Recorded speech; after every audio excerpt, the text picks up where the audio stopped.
What's going on, guys, and welcome back to the channel. We are fixing to be going on another tractor hunt, so we've got the trailer hooked up to the rig here, and well, we'll see what kind of footage we can get when we're picking it up. If not, then we will do a little bit, see what we got when we get back to the house. So let's do it.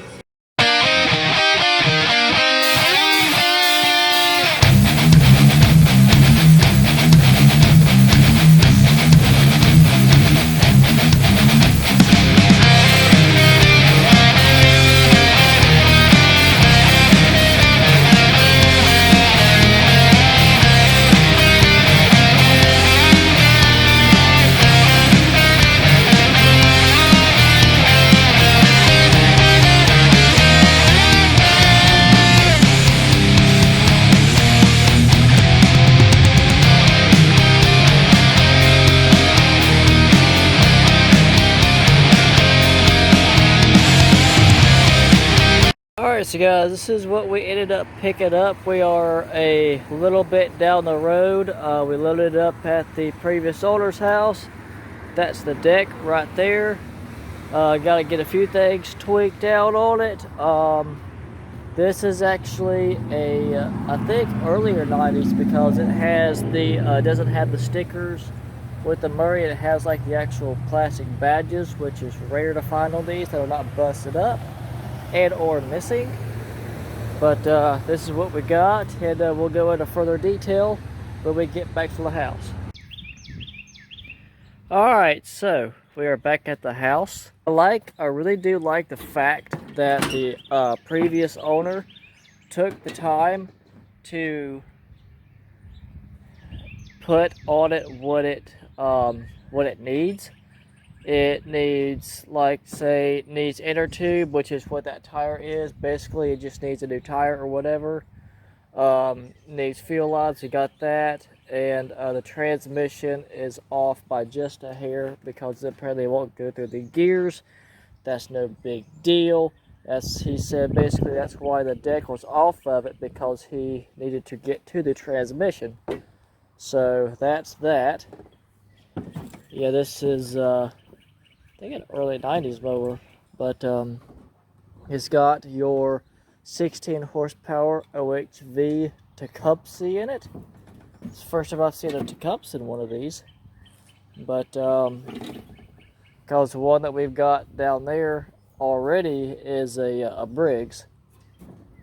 So but yeah, that's about that.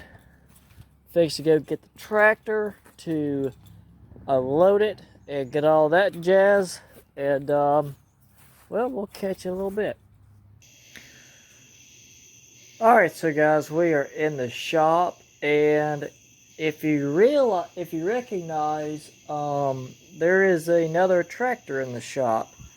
There used to be a Murray wide body, a square body, what we would consider, in here, and now it's a different mower.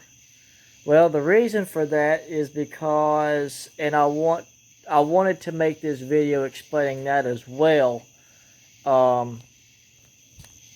So when you are in a tractor flipping business, kind of like I am on the side, there's a fine line between the amount of money, not the amount of money, the amount of time per dollar that you spend on a project for what it's worth. The little wide body that I told you I was going to make a video on, typically they're not very high dollar mowers. Murray, the brand itself, they're good mowers, but they're cheap mowers. That one in particular had a lot of wiring issues that I had to somewhat diagnose, and I would do one thing, or I would fix one problem, and then something else would happen. And it was getting to the point to where I was running high on my time, on my labor, to where, you know, if I was to flip it and sell it, you know, would it be easier for me to just stop cold where I'm at and just part out what I could and make a profit there? Or would it be risky to order that part or order this filter or do whatever, I was going to do next and possibly spend more money and end up coming back on me? So basically what I did was I made the executive decision to go ahead and part the tractor out, part ways with it, start fresh on a new build, because I know exactly what's going on with this one. It's not going to be hard to fix, and I can flip it relatively easy and make a profit. Alright, so back to this. Carburetor. Shot. So we have one over here. Good old high quality made in Chinesium. Going to unbox that right quick, but I want to do a walk, well, what I can for a walk around. I love how the past owner put down everything it needed. Needs inner tube, check, got that. I'm just going to do a tire. Fuel lines, check. Transmission issue, won't engage. We're going to be digging into that. And, well, we're just going to see what rocks and what rolls. Alright, so over here on the workbench, we have, well, that dropped. Alright, let's try this again. First off, we have a interesting looking fuel cutoff, fuel on-off switch. I've always seen them long ways. I've never seen them at a 90-degree angle, but we've got that, which we're not going to use because it didn't come with one from factory. Next out of the box is a fuel filter that we're also not going to use because we've already got one. And then the next, we have the carburetor itself. And over here somewhere, I've already unboxed this before just because I got excited. But right there is little fuel line clamps. But if try to do this one-handed. There we are. Brand new carburetor. Now I have to tell you, I've never seen one with a removable float bowl like this. And I'll take the one that comes off of it apart to show you, because I don't really want to take this apart because there's a seal right there. And I don't really want to compromise that seal. So, and the other one is about shot, as shot can get. So we're just going to do that. Also, we have a spark plug that, depending on what the one that's already in it looks like, we might replace. Also includes a gasket that we are going to use because, decent rule of thumb, always replace your gaskets if you got them. If not, make one. Alright, so how do you take all these boogers off? These two there's one on the other side of it right here. You take those loose. Metric, it's an 11, but some of them you have to have a long socket. Some tool sets don't have them. Mine doesn't, but a 7/16 standard will do just fine. So let's go ahead and buzz them off and see what we got. Alright, after that you're going to want to come down here and disconnect your PCV hose, your crankcase breather, from the carburetor. Mine is a little bit cracked up, but it's fine. They'll still work. And do that, and then it should, with a little bit of wiggle, come right off. Alright, so I failed to mention that actually right there is this little 10mm bolt. Looks just like that. And now, yep, there we are. Comes right off. And now you're left with that. Alright, so now what you're going to do is find you a deep well. I said long socket before. I don't even know why I said that. Deep well 8mm socket, and take these two studs out, which this one is already out, just hanging there.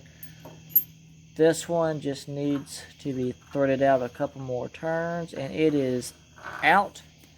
And I actually love the way this thing is set up. This is not a Briggs and Stratton either. This is a little, not really a little, single cylinder 16 horsepower Tecumseh. It's been a minute since I've worked on a Tecumseh. Usually me and Tecumseh don't get along very well. But this one's actually not being too bad for me. So we just take this, disconnect these linkages right here, and we're off to the races for the new one.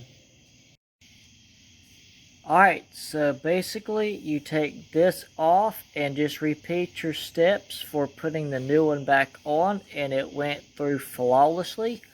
New carburetor looks great on there. I did put the gasket on, actually ending up having to use one of the old gaskets back on it, which, I mean, I made sure that it came off in a way to where I could reuse it. So that's all good. I'm going to actually leave it off for now because I've actually got to tune it to make sure everything is hunky-dory, and then we're done. This is the shop because I want to go through this with you. Basically how this thing comes apart, because personally I've never seen a carburetor like this, but then again I haven't worked on the cups in a while, so that's also go figure. But what you do is basically you take a pocket knife or a flathead screwdriver or whatever you can do to get in between this little notch and this metal band right here, and you basically just bend it back. It's spring loaded. Well, not really spring loaded, but it's in there. But basically you do that, and then you wiggle this apart, and there's your float bowl right down in there. And then there is your main jet and tube into the carburetor. Take that out. There is your gasket, like I was telling you about on the new one. That one looks about wasted.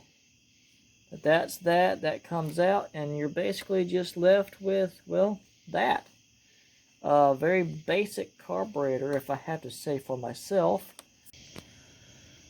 Alright, so guys, got the jump box hooked up, got a little bit of gas in it, let it circulate, got a little bit, but not enough to really run it very long, but enough to where I can fool with it just a little bit. So, let's just see what it does.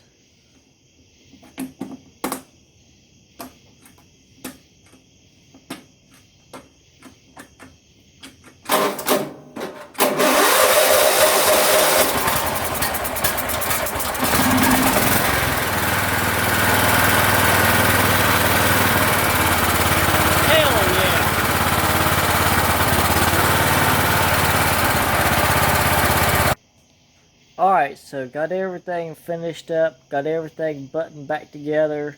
I don't know if I failed to mention this, but on stuff like this, you don't have like actual, I mean, yes, you do have actual torque specs and stuff like that. I do not have those.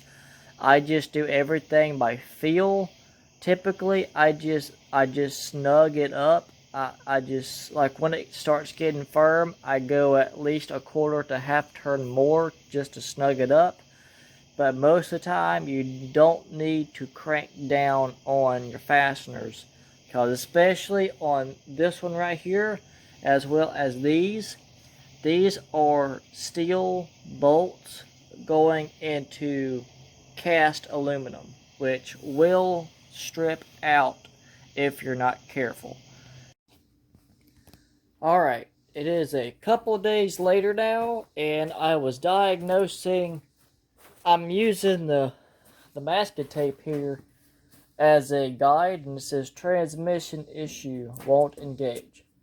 Well, everything is connected. Everything is routed like it's supposed to on these older Murrays. And so I've got the battery out. I got the battery, all that stuff out, tray and all. And I was looking. There seems to be a lot of surface rust.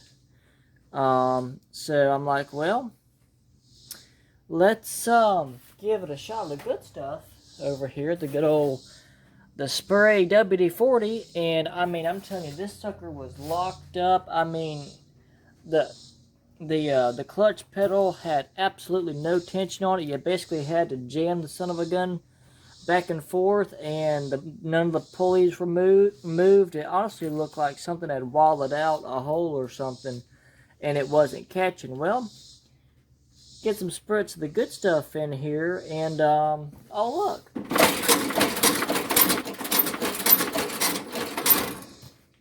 it all works again.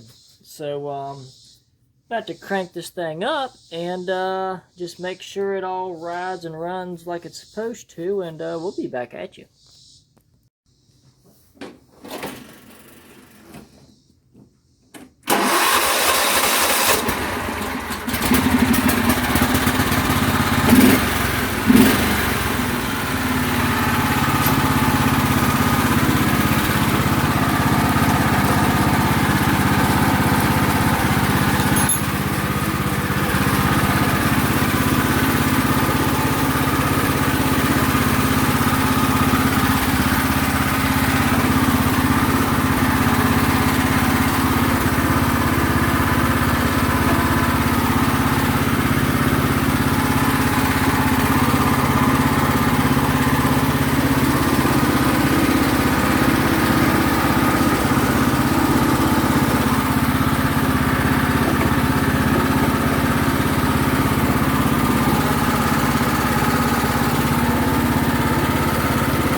All gears, baby, all gears!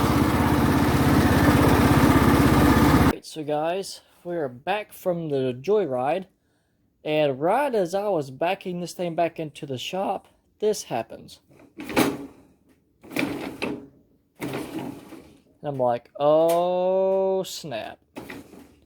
So I pop the hood, and I look over at my steering linkage, and this guy is literally just sitting here. That's where it's supposed to go. That's a problem. But they say hoarding is an issue. I say it's using your resources. When you're in this kind of business, there's a reason why I hoard parts like this. Because if you go down into the shed, looky here. That's a whole entire front clip with the drag link that we need. That just saved me about 40 bucks. Plus time, plus shipping. Alright, and about 20 minutes later, it is off and back on. Basically just a plug and play part. You have a 13 and 14 millimeter, 13 and 14 millimeter. You pop the nut off the bolt. Comes right off, and you put the new, or you put the used in decent condition one back on. There you have it, folks. Not too bad. Changed the oil in it. I serviced the chassis like I usually do. I threw the deck on because it don't take much to put the deck on. It's uneven as crap right now, but that's just because I have some things out of adjustment, which ain't no big deal. Just little nitpicky stuff that I need to adjust. But all in all,